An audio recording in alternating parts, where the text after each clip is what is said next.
ka dështuar sërish që të mbahet seanca gjyqësore për rastin në të cilin ministri në detyrë i punëve të brendshme Xhelal Sfeqla, deputetët Fitore Pacolli e Sali Zyba dhe ish deputetja Drita Millaku akuzohen për hedhje të gazit locjellës në kuvend.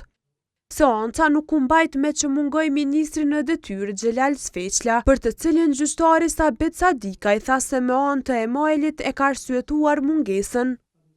Pasi që i pandevëri, Xhelal Sfeqla e ka jërtu gjykatën në shkrim duke e aktivuar mungesën për seancën e sotme. Gjyqtari në rëndendim, seanca sotme nuk mbahet.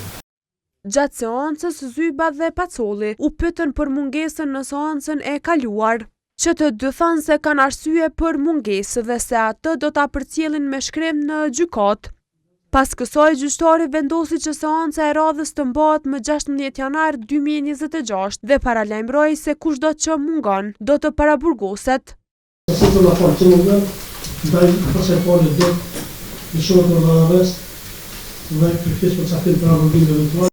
E pas dështimit të mbajtjes së seancës, avokati i Sfeqlës arsyetoi mungesën duke thënë se ndodhet në udhëtim zyrtar dhe relativizoi nevojën që procesi gjyqësor të zhvillohet shpejt.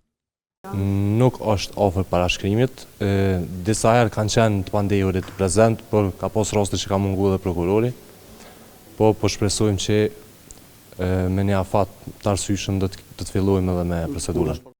Një muaj më parë, gjykata themelore në Prishtinë ka lëshuar urdhëresë për sjelljen me detyrim në gjykatë të Sfeqlës, Zybës dhe Pacollit.